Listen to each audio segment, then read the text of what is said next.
Hello, I have gotten my notes here, and we are going to review some Calvas today because I like them. Before then, I do want to talk briefly about the recent happenings with the tariffs. I know some of y'all are going to say, stick to the reviews. But number one, you can just skip this, skip to the part where I'm pouring. And number two, if you haven't figured it out yet, trade policy has a lot to do with the state of what you see on your liquor shelves. So let's talk about this. For reference, I'm recording this on Thursday. Markets opened up a little bit lower than they were because I'm guessing some people were taking some winnings off the table, and other people kind of just realized we still have at minimum 10% tariffs with the entire world. But yeah, so what just happened? A lot of the commentators have been saying for the last week and a half that this is crazy. This makes no sense. This is nuts. And having witnessed what happened on Wednesday, I'm no longer accepting that explanation. I think there is a perfectly reasonable explanation for everything that's happened. I do not think the people in charge right now are nuts. They are maybe careless, maybe very lazy, very certainly have no real interest in good policy. But no, they are not. They're not nuts. There's a rhyme and a reason to this. So what happened? What happened? You got Liberation Day, the announcement of extraordinary tariff numbers on the entire world, apparently generated by ChatGPT or some other AI system. No one really knows, and it doesn't really matter anyways. And accordingly, markets crashed. And everyone panicked. Everything looked very, very bad. You got additional mega tariffs on China, tariffs times infinity times 10, as the kids would say. And then on Wednesday, you saw all the big indexes basically open at a low and kind of just kind of hover around that low. So it looked like some kind of bottom or something. And then right in the middle of the trading day, you got the announcement or the tweet of the truth or whatever it was, saying, hey, we're going to suspend the tariff increases. It's just going to be flat 10%, except for China, which 1,000 million tariffs on them. And then of course you got the big spike. Now, you may say that's crazy. Why did we go through this? This is completely crazy. I will explain why we went through this. Because there were a lot of people when this went down that had a lot of very rich people who had a lot of cash on hand or crypto, essentially, and they wanted to. And what this did was give them a big fat window with which to trade into a whole bunch of assets at a huge discount. And then when that tweet or the truth or whatever went out, they instantly made a ton of money. A lot of people made a ton of money on Wednesday. And I'm sure some of them just took a good guess, because it wasn't like we couldn't figure out what was happening. But I'm dead certain. I can't be dead certain about anything, but I'm pretty certain a lot of people just knew what was coming. They knew. And so yeah, I'm sure I haven't really checked, but I'm sure the centrist, center-lefty kinds of shows and podcasts are all saying, "Oh, Trump caved." Trump gave in. No, that's not what this is about. A lot of people made a lot of money. You got played. We got played. The market got played. The families that hit the sell button because they figured they needed some cash on hand in the next couple of years, they definitely got played. They can they can keep doing this. They will keep doing this because in the short term, at least, there's nothing to change that. There's nothing to stop them. We can speculate. Here I am speculating, but it doesn't really matter. But I will say, be aware that this is going on. Well, we could, but at a very minimum, knowing is half the battle, right? This is what's happening, and it's going to happen again. So we can talk.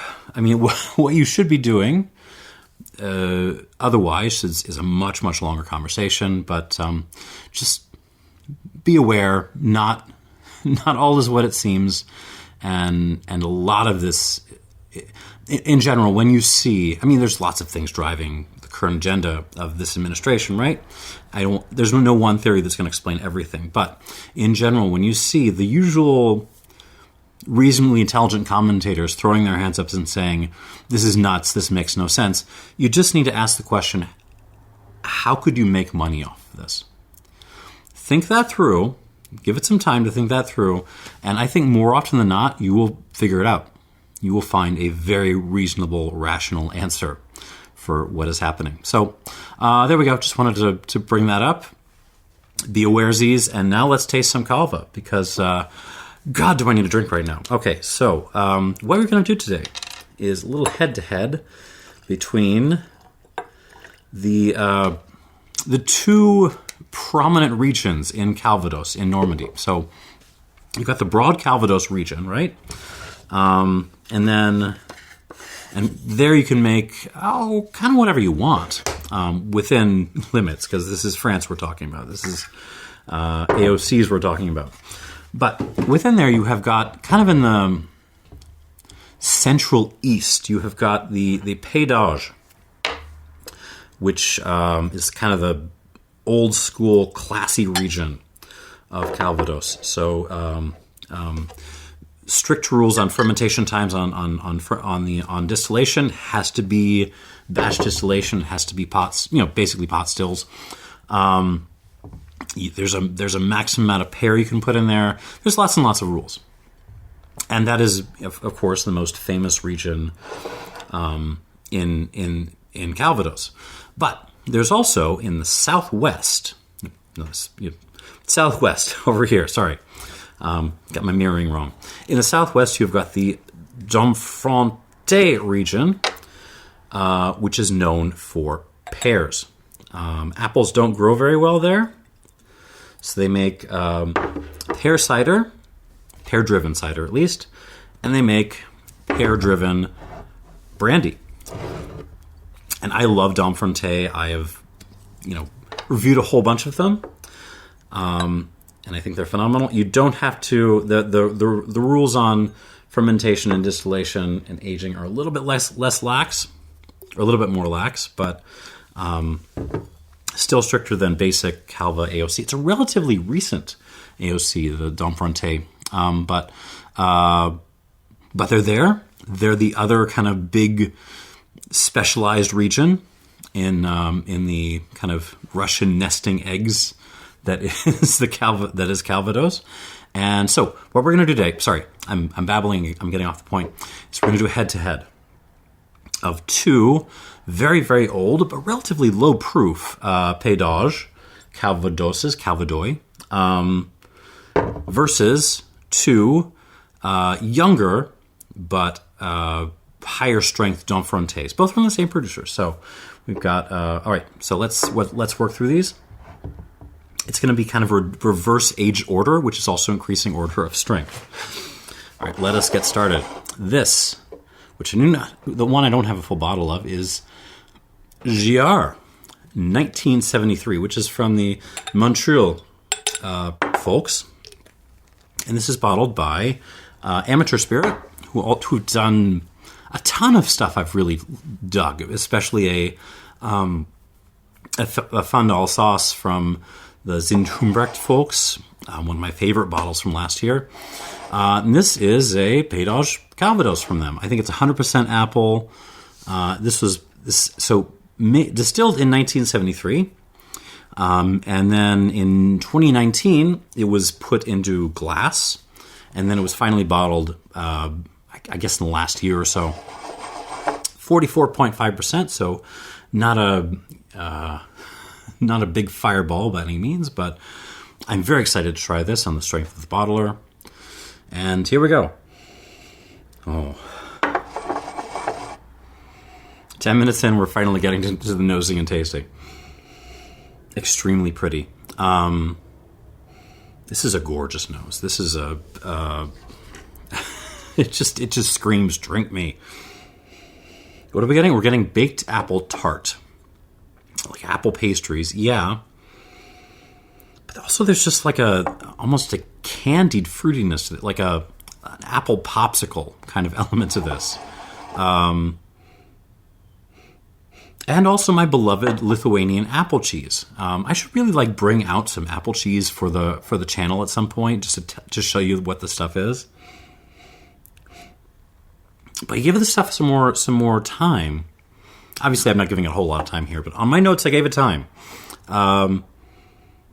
Give this stuff some more time, and it gets more funky on you. You start getting more cider notes, particularly Basque cider, Sagardoa. There's like wet stones. There's a little bit of a sea breeze kind of thing with this. Orange blossoms. There's some like citrus soda, like lemon lime soda. What kind? 7-Up. Not Sprite, 7-Up. Cinnamon. Yeah, there's a fair bit of French oak in play on this. It's really apple dominant, but there's other stuff in there. There's some fig, dried fig. Black tea. Like Kimun tea, Chinese tea. Slightly earthy. There's a little bit of an underbrush kind of thing. I mean, it's nice. It's just a very pretty nose.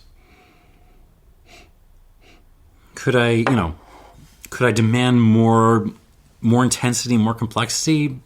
I guess, but it smells yummy on the palate.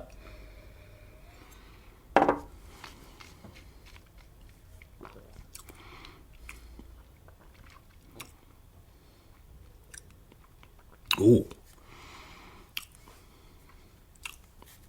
Unexpectedly earthy. Very, very, very earthy, actually. This is like, take some apple cheese, which is your boiled down Lithuanian, almost apple taffy stuff. You take your apple cheese and dunk it in some Basque cider, and then dunk that in like some, like soil, like some old vineyard soil. When the spring frosts have just melted. Oh.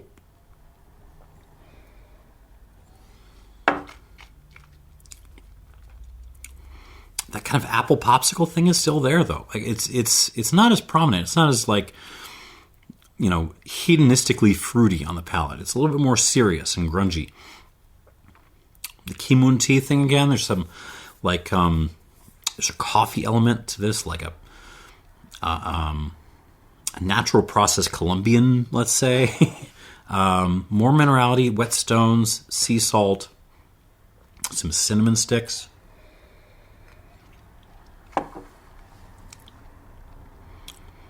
Oh, and there's some acid on this. There's a little squeeze of lemon juice. Fig. On the finish, give this more time. There's this kind of fun. It's very dry, but there's a fun, tea leaves, floral thing. It's not just the floral. I feel like I'm eating flowers, I'm petals and stems and all. Super good. We will give this some water and move on. Right, 1, 2, 3, 4, 5. Give it 6 drops. I don't want to overwater it. And moving on to a slightly stronger and slightly younger Fais d'Age. This is, so it isn't from a particular producer, this is a bottler. Chollet, which is normally a cognac bottler, but they got a hold of this. It is 42 years old. No indication when this was bottled. I'm presuming around 22, 23 or so. But there are 272 bottles.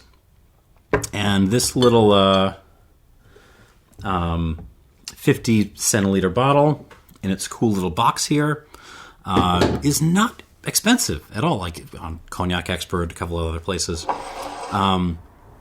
Very, very affordable for something of this age and presentation. So let's see what we got. On the nose, tons of black pepper, like much more. I'm not saying the Giard was not woody, but this has much more like overt, aggressive wood pepperiness. Yeah, black pepper, apple cheese again. A lot of apple pie with like cinnamon, nutmeg, apple pie stuff. A touch of like there's a pear element to this too, like a little bit of baked pear. This is floral too, but it's less like the stems and the petals and more like a potpourri kind of thing. A little potpourri, some Russian caravan tea. There's a little bit of like an oolong and lapsang thing happening. Some sage.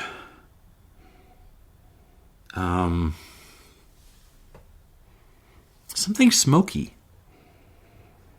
Like almost a whiff of cigar smoke, like from like a Nicaraguan natural leaf or something.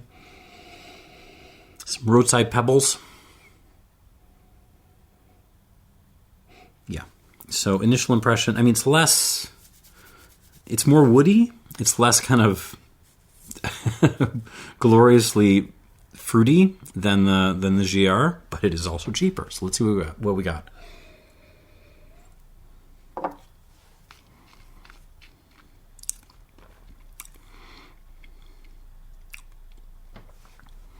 Presents surprisingly sweet. There's a big smack of wood on the back end of this, but especially on the front end, it feels like a sweetie pie. I don't know if they've added sugar to this. Based on the rest of the presentation, I would guess not. But whatever has been done to this, it's not bugging me. But it does present sweet.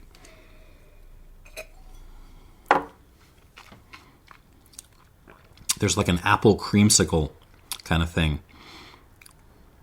More black pepper, lots of black pepper, cinnamon, clove, wood char.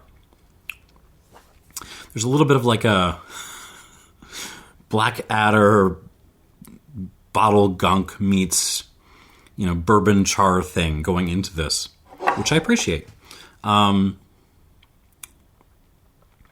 Tea on this too. It's more like Darjeeling. It's more like Darjeeling leaves than stewed Darjeeling.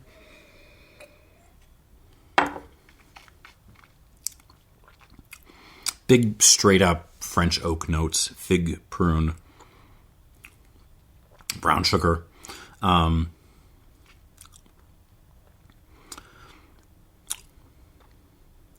Sage maybe, some kind of herbal thing, and certainly some florals as well.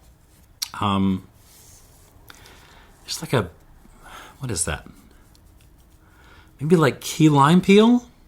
Like floral citrus peel. Something like that. Not bad at all. I mean, obviously I took a punt on this. I didn't know anything about it, but I really couldn't resist, and it's certainly not a bottle of wood juice. That's not what this is. This is pretty darn good. I like the Giard. Initial impression, I like the Giard more, but do I? I don't know. I don't even remember what the price is. Do I like it $200+ more? Maybe not. So let's give that some water, And we'll move on to the Domfrontais options. 2, 3, 4, 5, 6. All right, so this is these two are going to be interesting for you to get. So far as I know, they're only available in an overseas cider shop, El Cider or El Cider, something like that. But I did a review of the 1996 Jérôme Forget Domfrontais Calvados, and I absolutely lost my mind over it. So these are a little bit more expensive, and they don't come with the cool bag that one did, which is a shame. But when I saw these pop up, I had to grab them. We've got a 1999 and we've got a 2006. Jérôme Forget, much better known for his ciders than his Calvados, because he only makes like a barrel or two a year. But he's an interesting guy. Like this is the guy who really kind of spear pointed making Domfrontais Calva, and I think the cider as well, like a thing, an official AOC. Before then, it was like just driven around as like moonshine. But now it is official. So this first one, we're going to start with the 99. This is cask number 15. At least there's a 15 on the side, and I assume that's the cask number. This was bottled, I guess, circa last year sometime, which would make it around 24, 25 years old. It is 80% pear, 20% apple, which is a good old-fashioned standard blend around there, and it is 53.2% alcohol by volume. So let us see what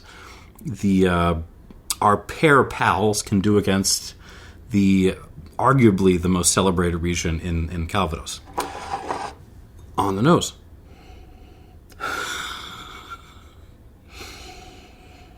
Holy hell. Where do I start with this? Okay. So yeah, there's like a pear pastry thing, like a pear croissant thing. But then there's like it smells like someone's. I just walked into a pipe tobacco convention. Like this really smells like Virginia Perique blend pipe tobacco smoke. But then there's like cinnamon, black pepper, afternoon tea, English breakfast tea with a little cream added, and sugar. No honey. Like flowers, mixed dried flowers, cardamom, saffron. Oh my god. I cannot remember the last time I pulled saffron out of a spirit, but here we go.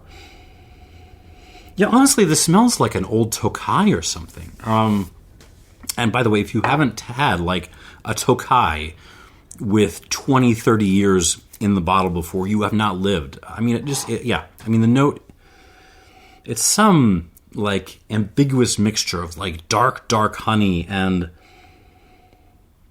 dried apricot and orange peel and like nuttiness, but it's not real nuttiness. It's like oxidative wine nuttiness. Yeah, old Tokay. It smells like old Tokay. And like potting soil. I mean, this is wild stuff. But wow. And yet at the same time, there's a sense of purity to this that is super duper impressive. On the palate.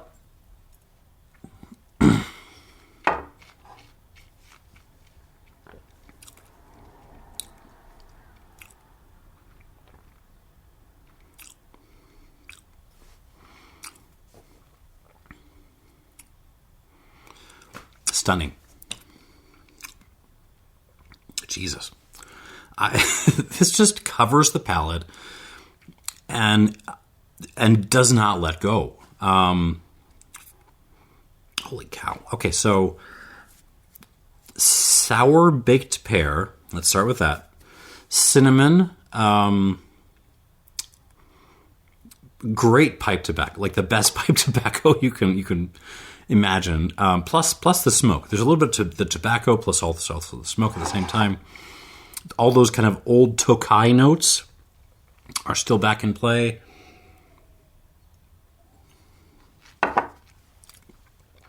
The saffron is there. The cardamom, black pepper. What is that? There's, and like, I don't know if this is a thing, but like tobacco milk tea is kind of what this tastes like. So imagine making like Hong Kong milk tea, but instead of flavoring with like taro or some fruit or something, you're just like, I'm going to throw some tobacco in there. Yeah. A little bit of apple cheese on this too.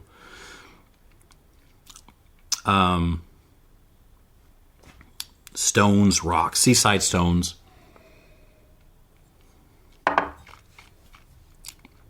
Sea salt, dried flowers, basil, thyme. I mean, this is dense. It's just, it's a beast. It's powerful, but it's also just, it's really gorgeous. I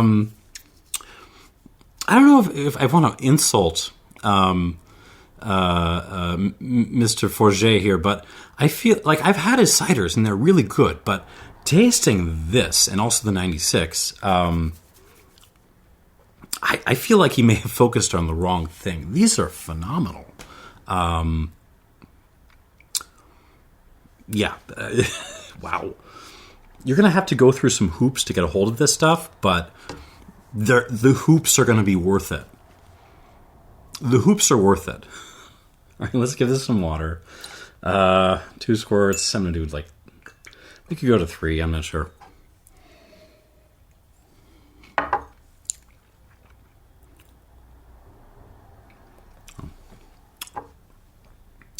Oh my God.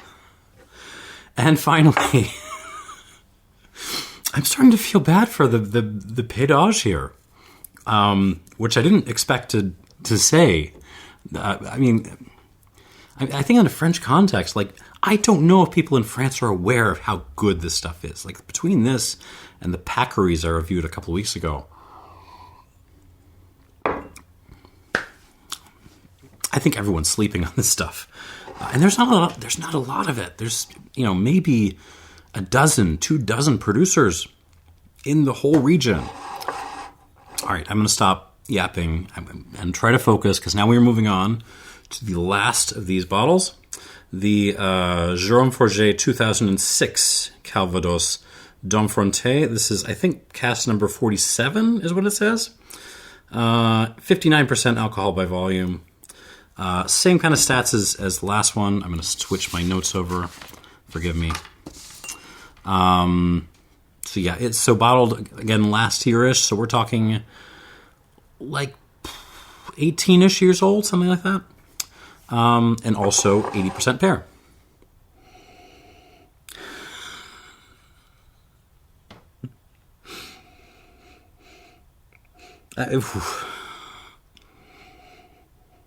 Absolutely ridiculous.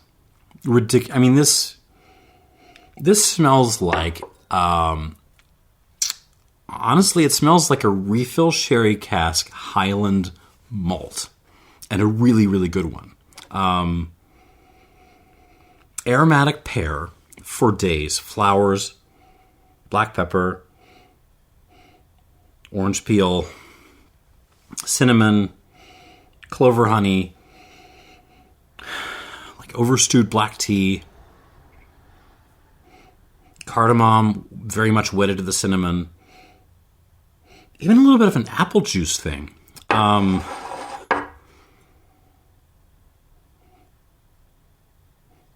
Yeah, I think I would figure out in the blind that this was not an old, Highland malt, but there's a little bit of that energy. There's There's an oxidative wine to this too, but it's more like an old school Rioja, like a Lopez or a Heredia Blanco or something. So like really intense cutting apple notes. I know this is majority pear, but there's a lot of apple coming through. Lemon peel, nuttiness that's not really nuttiness, it's just oxidative wine stuff. I mean, this is killer too. In some, maybe a hair bit less complex than the nose, but if anything, it's more intense. It's louder on the nose. On the palate,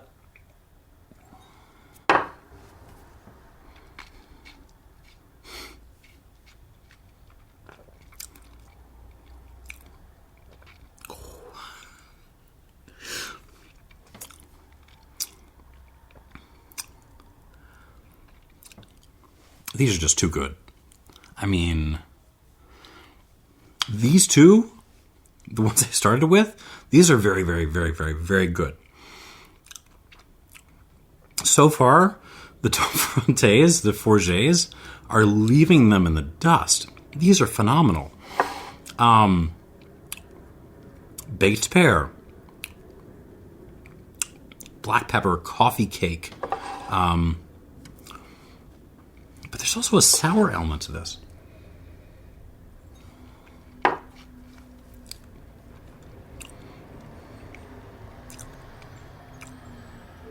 Yeah, there's like a line of like, I don't know, half lemon juice, half champagne vinegar kind of mixed together, running through this, cutting the pear and cutting the kind of the really powerful oak notes.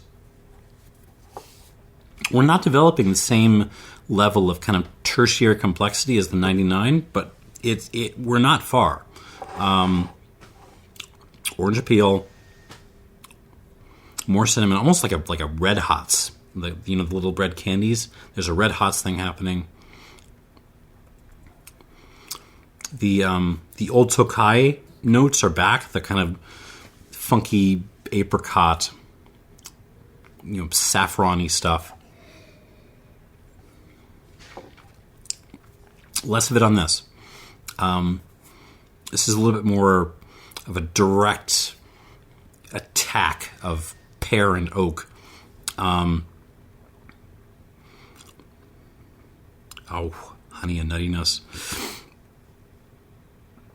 English breakfast tea, again with some cream.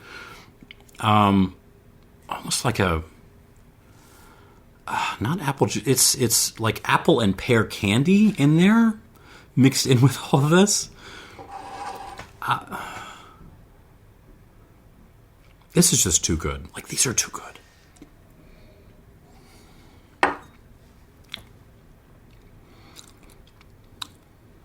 If I were to try to pick this apart, it might be a hair bit short in the mouth. My tonsils could use a little bit more tickling back here.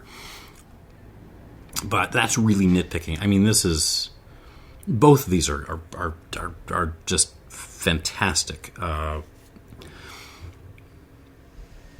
Yeah, let's leave it at that. We'll give it some water, and we'll go back through these and see if the Pays d'Auge can make up for the just the game that Jérôme Forget is bringing today. All right, one more squirt on this.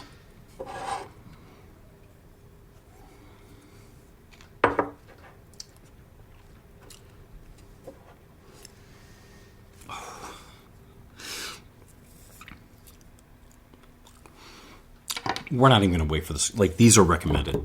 If you can buy these, do it. Do it. Do it. Either one. Both of them. I don't care. Buy them.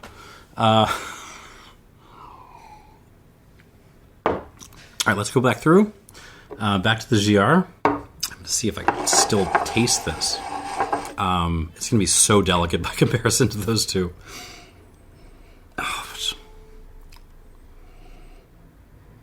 I mean, this is... I appreciate the titanic power that these two are bringing, but the Giard has the prettiest nose here. It really does. Oh, God. It's so pretty. That combination of, like, apple pie, but also apple popsicle and dried apple. Oh. I mean, it hasn't really developed a whole lot since I added water. There's not a whole lot new here. We're getting maybe a hair bit more of that kind of like Basque cider character I mentioned coming through. Maybe a little bit more funky, but it's just so pretty. This is a beautiful nose. On the palate.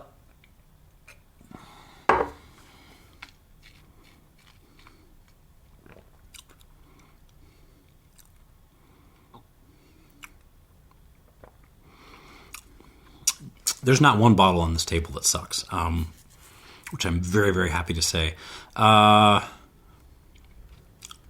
This is very, very, very, very, very good. It's not great. I want a little bit more mouth presence. I want a little bit more complexity, but it's very, very, very good. Like, the tannins are just perfectly in balance.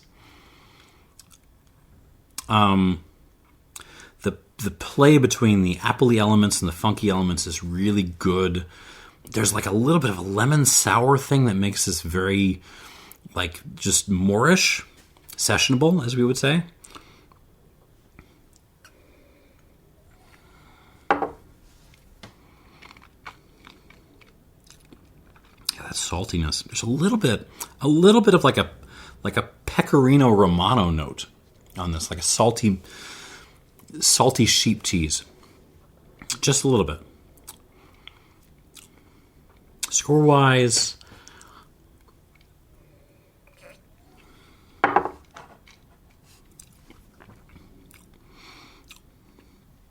I'm kind of stuck. I'm stuck between like an 88 and 89. We're in that territory. I'll call it an 88 plus. I don't think I can make it to 89 with this, but it's, for what it is. I mean, let's talk about this because for years I have been looking for well-presented calvas out there because it's a cool category, and most of what you find, because I think most of the demand is for stuff bottled at low strength, you know what I'm talking about. And there hasn't really been a lot beyond that. There's been a few things. I know because I have bought and reviewed a whole bunch of them. And it feels like this year, this is the year. I mean, it's not the thing we're going to remember this year for, but this is the year when the floodgates opened a little bit, because there's just a whole bunch of really, really good, well-presented calvas kind of hitting the market right now. And this is certainly a worthy addition to those numbers. Like it's an 88 plus. They're not knocking out of the park with this, but there's also a deliciousness factor here. You could pour this for anyone who appreciates good spirits, and they will probably enjoy it. And that's worth something. 88 plus.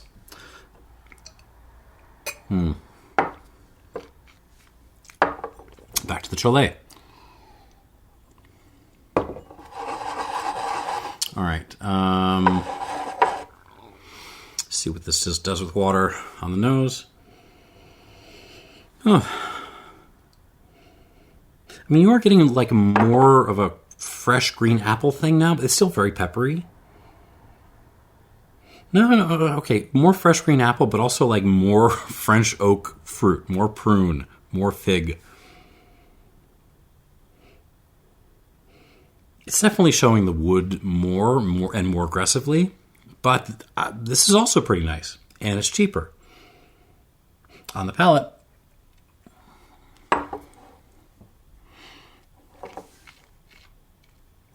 sorry, my screen keeps trying to turn off for some reason.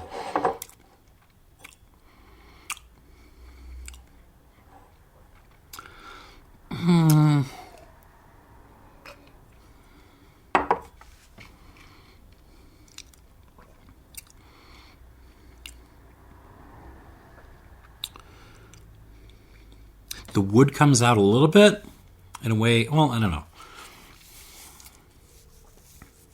It comes. The wood now it's just riding that line. We're just half a step away from being a little bit too much, a little bit off balance. But I mean, it's fine. It's still fine.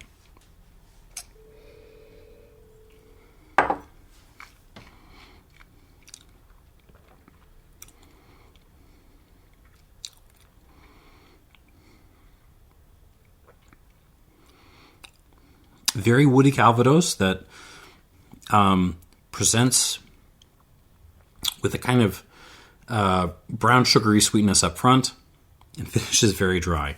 Not my favorite, but it's fine. It's very reasonably priced. If you are a fan of like big woody bourbons or like the Belizean rums that are floating around, or Demerara rums for that matter, that are floating around, or big woody, L'Encantada style Armagnacs for that example, you will probably dig this, and you will dig it more than I do. And it is, again, so I mean, if that sounds like your thing, it's not badly priced. It's worth your time. I'm going to give this 86 points. If that sounds like a bad score, like it's a better score than I've given a lot of those other sort of wood forward options that I've put out there. 86 points for the Cholay 42-year-old. And now, back to these beasts. I'm going to brace myself. Jérôme Forget, 1999, Domfrontais. One more time, now with water. Oh my God. I mean, what is that? It smells like someone just mixed up, like funky quince jam, with like some balsamico. I'm doing the best I can with this. But no, and the Tokai is still in there. So it's like quince jam, but like funky quince jam that's starting to turn, but it's not bad yet. Balsamico and super duper old Tokai. Plus the tobacco thing. Some rocks, pear pastries.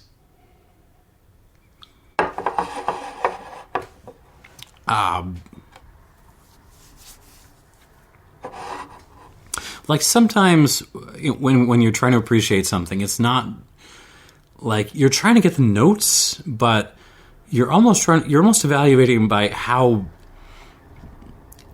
well the thing is just passing you by. Like you feel like it's running away and you're just trying to catch up. I feel like I'm just trying to catch up with this. I'm trying to, it's Captain America constantly passing on my left, and I'm just trying to keep pace with this thing. Wow. Okay. On the palate.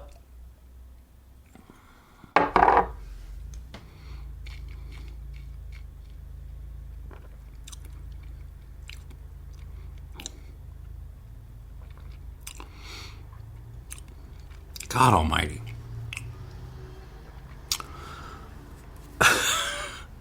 What do you want me to say? I mean, it's killer. This is killer.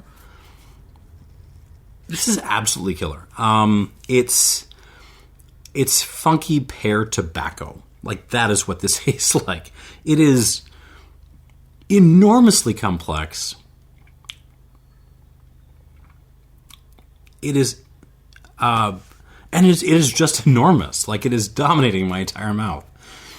But it's got development. It's got some acidity to it. It's got some sours and bitters.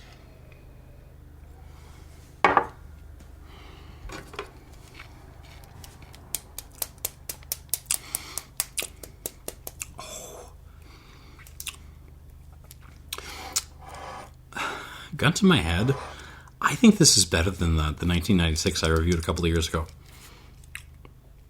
I haven't broken that out. It's in my archive somewhere, but I think this is 91 points. 91 points for this Jérôme Forget 1999 Calvados Domfrontais.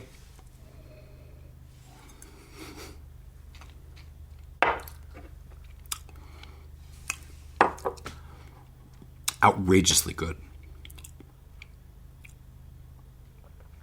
I mean, yeah, we are in the realm of greatness with this. I'm sorry, with this. A phenomenal brandy. All right, let's move on. See what the 96. Well, I'm sorry, what the 2006 does with water. Oh. Here we go on the nose.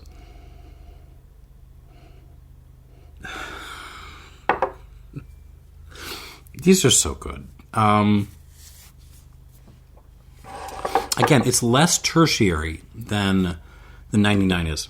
It has developed less of those totally weird, unclassifiable characters. But it's still a great nose. I mean, what this smells... I will tell you what this smells. This smells like a great middle-aged Armagnac, except pear. That's pretty much what's going on. Like, you have got the fig, the prune, the mud, the lemon, but then pear. That's the best way I can describe this. Yeah.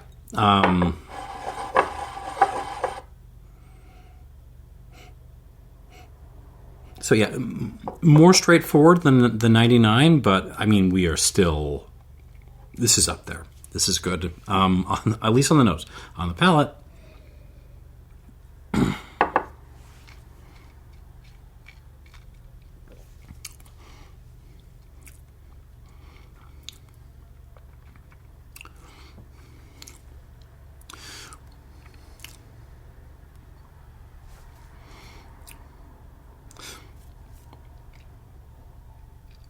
Yeah. So the mouth length, the nitpick I had about the mouth length, that's better. That is resolved. My tonsils are being totally attacked right now, and this is really dominating my entire palate. I mean, this is a lemony pear pastry, and I absolutely love it.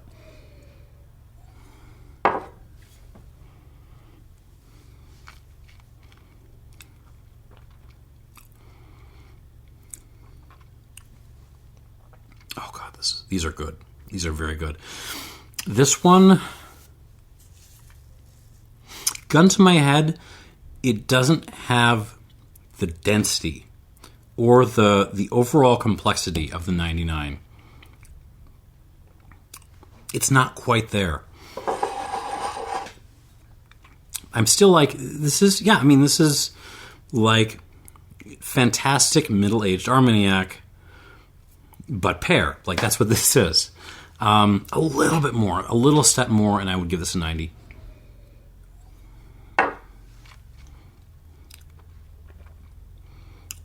Yeah, we're right there. As it is, I will call this an 89 plus. I think this is really excellent. In some ways, it's like has even more of a richness than the 99, because it hasn't yet translated that richness to those complex tertiary, with the weird stuff yet. The weird stuff, you can tell the weird stuff is on the way. There's that little Tokai note in the background. But it's not there yet. But that has its own charm. This is a little bit more immediate. 89 plus. And yeah, that is your lineup. And Jérôme Forget, just takes it and runs. These are amazing. I've said this a couple of times already, but I will repeat it. If you can buy these, do it. do it. They're fantastic. And they taste like nothing else I've ever had. The Giard, excellent example of Calva. And then and the Giard is it's just so pure and delicious and wonderful. And that counts for something. And then the Chollet, it's clearly DFL here, but you know what? It's also the cheapest thing here. And that counts for something. So there you go. 91 for the Forget 99. 89 plus for the Forget 2006. 88 plus for the Giard 73. And an 86 for the Cholay 42-year-old. And that is the video. Thank you for watching. And cheers.